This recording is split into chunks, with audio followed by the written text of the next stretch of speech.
What's up guys, this is Miasin. So I have something really disgusting to show you guys today, and this is something that I learned and I kind of witnessed from the past 2 to 3 YCSs, and by 2 to 3 I'm really talking about YCS Lille, YCS Santiago, Chile, which happened at the exact same time because they were both 275th, as well as YCS Cancun. I saw something kind of nasty circulating people's side decks, and I think moving forward, if everybody starts playing this, we are going to be in an absolute mess of a format. It's going to be completely disgusting because the Snake Eye deck is already getting insane support in Rage of the Abyss, but things are about to get even nastier if people play this deck right here. By the way, huge massive shoutouts to Santiago Marin Lopez for telling me about this because he managed to get top 8 at the YCS of his own name actually, YCS Santiago in Chile. So yeah, huge shoutouts to you and also very nicely done. And I'm gonna show you guys this disgusting play that you can do. It's not even complicated, actually it's gonna take like 30 seconds really. So yeah, assuming that you're playing whatever, it could be Snake Eye, it could also be anything else really, and you get hit by a nasty hand shove that usually kind of skips your turn, well, you're gonna be in a very good position because you can still play the game really well. I mean, you can do enough. So let's just say with Snake Eye Ash or anything that can generate 2 monsters on the board, also doesn't really have to be Snake Eye Ash, or Snake Eye Ash can get impermed,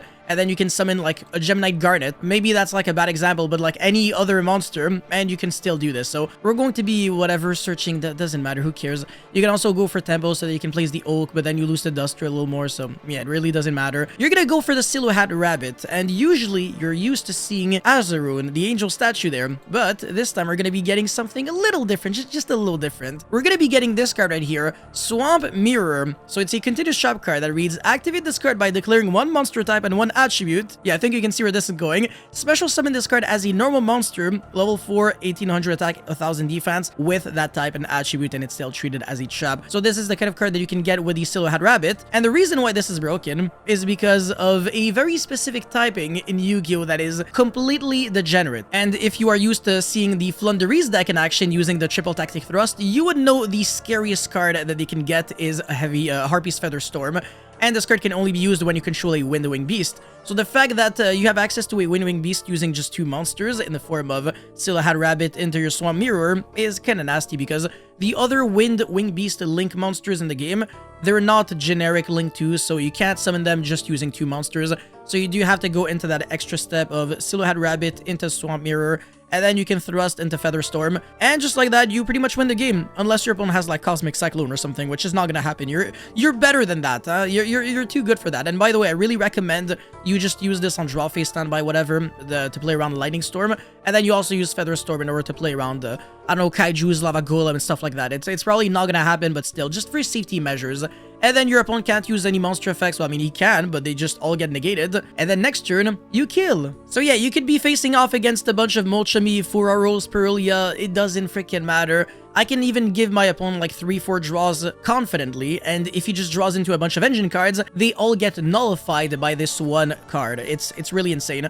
And it's also a little better than cards like Different Dimension Ground or D-Bear even, because this has a lot of overlap. It can be good against Flunderies if they shifter you, good against Kashtira, it could be good against Standby Dragon, could be good against Snake Eye, Yubel, everything, you name it, this card wipes the floor with all those decks. But anyways, let's get very quickly into the deck profile now. So I'm not gonna waste too much time because obviously the point of this video is really just to talk about this one card, but this is the kind of deck that I think probably utilizes this kind of card the best. Usually I would try to play like a 40 card deck because in the side deck post game 1 you really want to maximize the likelihood of drawing into Thrust and Feather Storm. And again, if you're doing this configuration, you do not care about cards like D-Barrier or Different Dimension Ground, whatever. All those normal trap cards, you just don't need them because Feather Storm is just the superior one.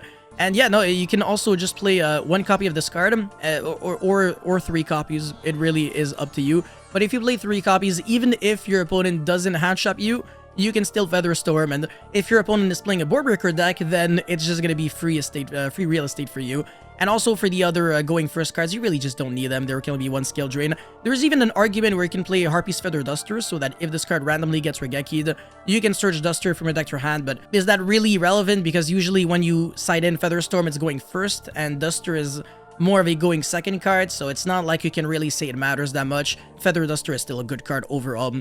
For the main deck, again, don't really have to explain anything, just a lot of non-engine cards, or at least the maximum that I could really fit in, because I'm also trying to play some Kashtira cards, because they are very good into the Molchami cards. I mean, Molchami Perulia maybe not, but into Foros, not too bad. And also, this deck doesn't really lose too hard to Perolia. You really only give your opponent 2 draws, and you're pretty much still full combo, so it's not the end of the world. Yeah, this deck is very consistent, very annoying. It is still very much of a threat because of the new Azamina engine that increased the consistency level of the deck dramatically, and it makes the deck so much more able to beat Nibiru, and even combinations of hand traps if you also play the Fiendsmith package, or with a Kishtira engine, then you have Bird to revive back a monster, and you can always keep playing. And I really recommend you also go for a hybrid approach with board breakers and hand traps, instead of just only doing hand traps, because they also aren't really that great with Kishtira cards. I think that this is probably the best hand traps that you can play Ash, because it also is a cross out for Molchemi for Aros. For Aros itself, if you draw it going first, this is going to be your discard fodder for Deception or Black Witch. And then Imperm, because you can also draw it for a turn and it's still good. But you can also play cards like Book of Eclipse, Forbidden Droplet, not really Dark Rule and Evenly. I don't think those cards are great to main deck, but you get what I'm trying to say. And then yeah, Talon, Call by the Grave, etc. That's it for this video real quick. Thank you guys so much for watching. Don't forget to like and subscribe. And also let me know how you feel about this nasty card in the comment section below. Do you think that Harpy's Feather Storm should get banned now that everybody can abuse it? I want to hear your thoughts. Thank you guys so much for watching, and I'll see you guys very soon. Peace.